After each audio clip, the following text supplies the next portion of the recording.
Hey everyone, welcome back to Underreported Stories, where we cover the news that CNN, MSNBC, and Fox News don't report on or don't report on enough. Joining me today is Christine Grace Smith. She's a commentator on YouTube, and bonus, she is British, so a perfect person to tackle the insane stories coming out of the UK with. Thank you so much for joining us. No, thank you so much for having me. I'm glad that I can join you and that I'm not in prison currently for the things that I say online. It's close because we were trying to email each other, and the British government clearly did not want us in contact. They did not want us to be having this conversation, but yeah, here we are.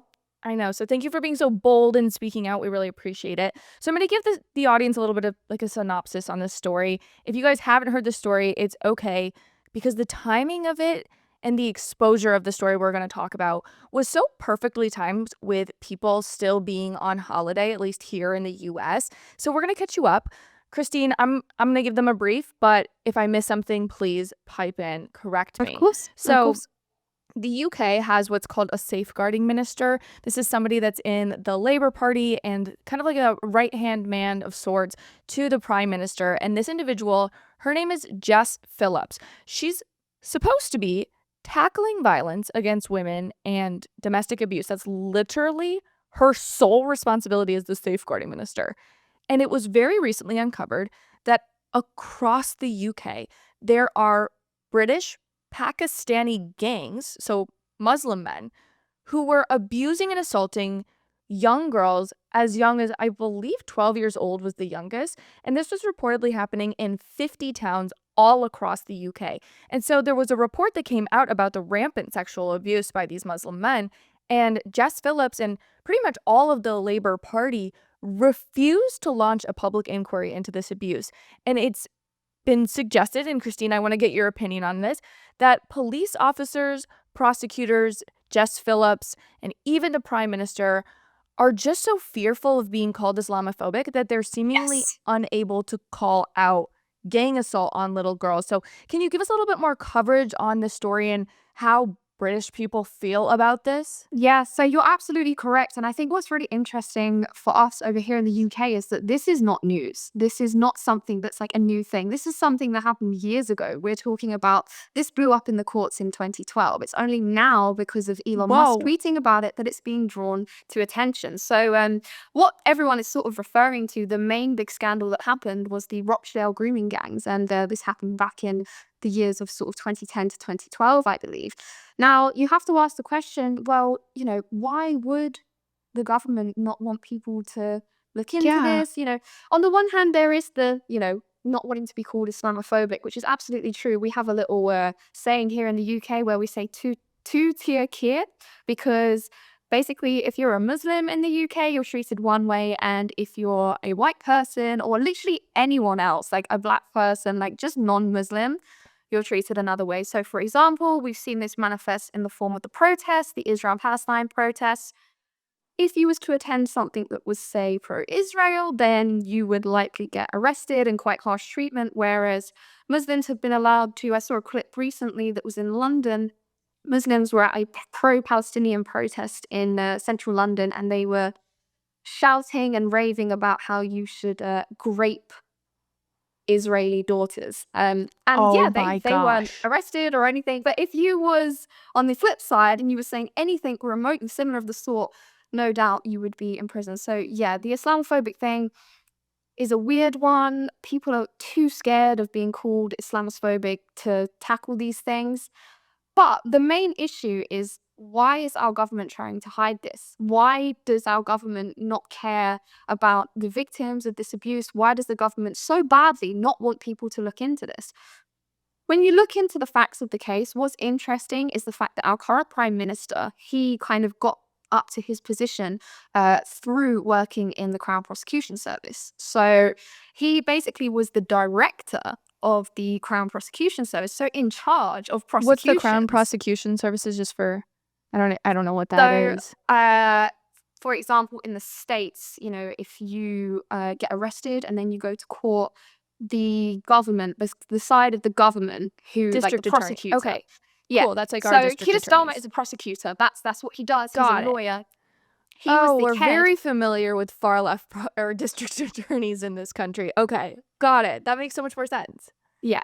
So he's a prosecutor. He was the head of the prosecution service here in the UK between the years of 2008 to 2013, I believe, which Okay. means he was in charge and would have seen a lot of Right. these cases when they came up in 2012. So Wow. when you ask yourself, why is it that this current Labour government doesn't want people looking into the case again?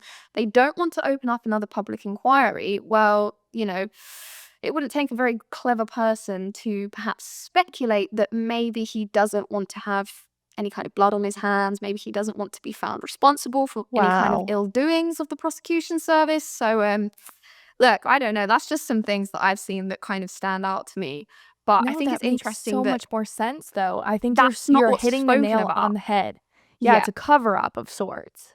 And I will say this, and this is the one thing that I'm probably not quite bold enough to expose yet. Perhaps I'll talk to you about it after the Oh, show, fine. but Keir Starmer will be exposed this year. I know that you know who Nigel Farage is. He's another politician here in the UK on more of the right Mhm. wing side than the left wing, and he has tweeted about it a lot. There is a lot of coverings up that this current Labour government have done, specifically Keir Starmer, that shows massive ill practice from him being a prosecutor. There is atrocious things that I have a feeling are going to come out about him this year. Yeah, well, and I have this inkling, I say it all the time, that when somebody tells you they're so insistent they have to tell you who they are instead of showing you through their actions, it usually Yes. means that they're the opposite. And so I want to pull up this clip from Keir Starmer at a press conference who, whether you actually believe what he said or not, he ended up calling a full inquiry into these assaults far right and saying it was hyper politicized. And Oh usually yeah. when people are saying, "Oh, everything's so political," they're the ones that are so political. So let me pull this clip up for you guys real quick. When politicians, and I mean politicians, who sat in government for many years, are casual about honesty, decency, truth, and the rule of law, calling for inquiries because they want to jump on a bandwagon of the far right, then that affects politics because a robust debate can only be based on the true facts. It's far right to care. Yeah, also the fact that he's talking about people who are loose with the rule of law. Like you say, it tends to be that people tell on themselves. If you let someone speak for long enough, they end up telling on themselves. And I think that is just a projection of everything he knows what's going on. I think he is probably quaking in his boots right now, not just because of this being brought up, but because of the other stuff that's been going on that he has been so desperately trying to cover up.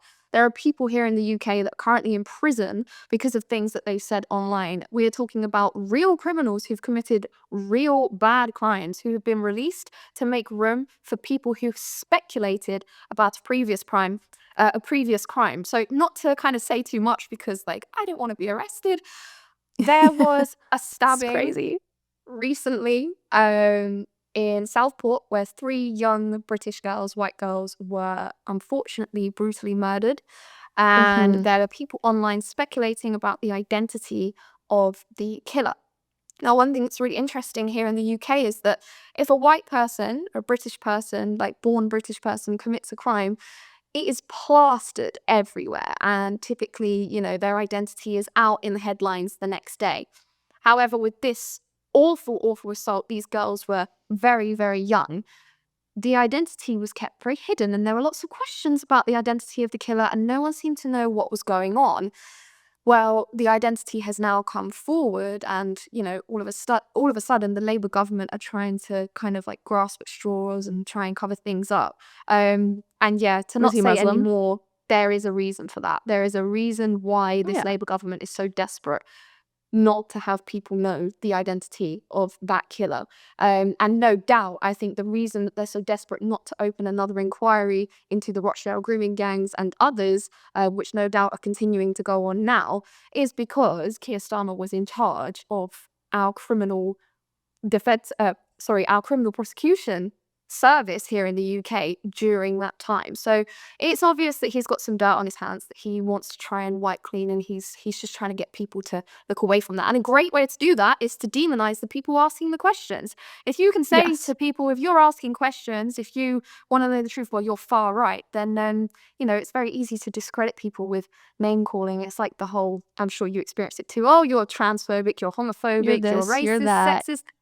Yeah, it's all just a way to say, I don't like what you have to say, so I'm going to call you this name so that you stop asking questions. But it's important Yeah. that we don't stop asking questions. No, and I think that this is a problem that we've seen in the West, generally speaking, of like we're so fearful of being called a name when in reality, all it's done is led to our major institutions being just handlocked at being able to do anything because it's just not socially acceptable to go after minority groups who commit crimes. We see this in the US a lot with illegal immigrants. But the West, generally speaking, has gone a lot more conservative. We see it in Italy, Hungary, and even Canada. Very recently, Justin Trudeau I resigned. saw this yesterday, yeah. Yes, I know. And now, America, obviously, we're getting a lot more traction on the right as well. And Yeah. the global tides seem to be turning. So, as someone in the UK, do you think that the UK is close to getting out of this, or are they just too entrenched? See, the thing is with the UK is that British culture is very much we're a very private people, We're a very keep yourself to yourself, keep your head down and kind of get on with things. Now, of course, there's exceptions to every rule, but generally that's the kind of vibe here in the UK. I saw, I reposted something yesterday and I said that the British public is as much to blame for the current state that we're in as our politicians, because it does matter how we conduct ourselves as a people. It matters what we allow, what we don't allow. And for me personally, I've seen this highlighted since COVID, since the pandemic, the fact that we kind of allowed the things that happened during that time to happen without question. We just believed what we were told and just kind of said, oh, okay, like we're being told we can't leave our house. Like, okay, like, the fact that there wasn't more uproar about that, it's kind of carried on since then. And people are just told what to think, how to think, how to feel. And unfortunately, the British people just eat it up. I would love to say that I think the tides are going to turn here in the UK. And look, perhaps that it will, especially on places like X. There is a lot of people coming up now on the right and actually being able to, thankfully, thanks to Elon, speak about these things.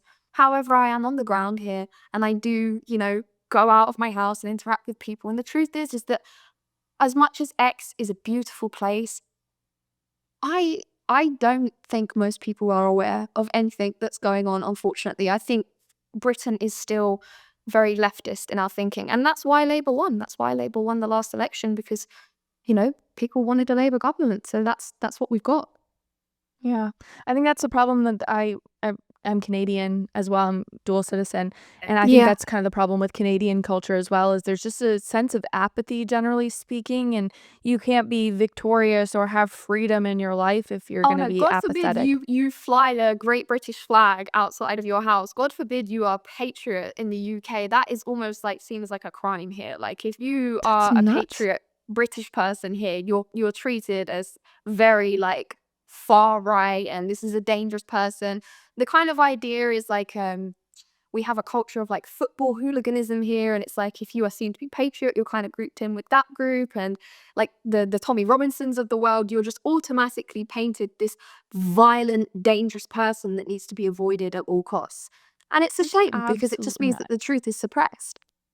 Yes. And with the opening, we heard very recently that Mark Zuckerberg is opening up the algorithms on Facebook I and saw this. Instagram I for don't more know if free I buy discourse. it. I was talking about this earlier. Um, I have always had the idea that Mark Zuckerberg is actually more conservative than people let on, and he's been putting on a show the entire time for the left. And everyone thinks I'm absolutely nuts, but my 2025 resolution is to just speak my mind more boldly.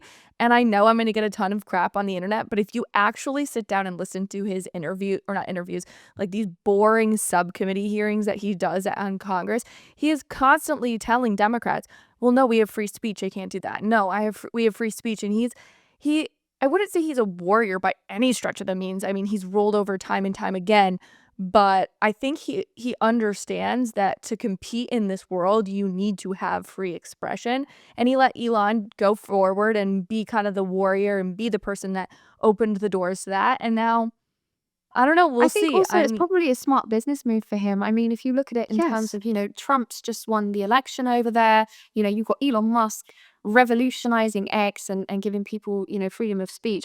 I think it would be a unwise move from Zuckerberg to not kind of follow suit because, you look at the polls over there, Trump won fair and Big square. It was time. no close call. It was near enough a landslide. So, Zuckerberg's going to look at that and think, well, he's a businessman at the end of the day. He needs people to like him and want to buy into his products. So it kind of makes sense that he would follow suit with Elon and kind of hop on the conservative bandwagon because, it's been proven you guys are more conservative, which is great. I Yes. wish that it was like that over here. Yeah. Well, if we could, as Americans, support you in any capacity in your bold, truth seeking venture, where can we tell the audience to go and find you, Christine? Yeah, so you can find me on Instagram and YouTube at Christine Grace Smith. You can also find me on X at Christine Grace X. And yeah, as Americans, I think it's just really important that you guys continue to kind of look over the pond and see what's going on here because unfortunately, it is going down a very, very slippery slope right now. Yeah. And like I say, there are people genuinely in prison for Facebook posts right now. There was unfortunately quite an older guy he was put in prison for his thoughts online, and he actually unalived himself. Oh, And it's absolutely devastating, and it's all out of this, you're Islamophobic, you're racist or whatever, but it's not it's so racist to sad. talk about the truth. And the truth is that No. these grooming gangs are predominantly Pakistani Muslim. There's nothing racist about that. It's just the facts. No, those are just the facts. And I'm just so thankful that you're speaking out about this and helping us, shed light on this from everyone's point of view, not just like our Absolutely. American point of view. So thank you so much. I'm going to link her channel below. Guys, if you are real ones and you made it to the end of today's show, will you drop the British flag in solidarity with our far right sisters and brothers over there? As always, be sure to like and subscribe on your way out, and I'll see you here next time. Thanks so much for watching. If you liked what you heard, please be sure to give this video a thumbs up and leave a comment about how beautiful, stunning, and funny I am. And if you want more content based in logic, be sure to click over here for more videos and clips of my show. If you have the means to financially support the show, consider purchasing from my merch line, Based Apparel, linked right below. I really appreciate it, and I'll see you back here next time. Bye, friends.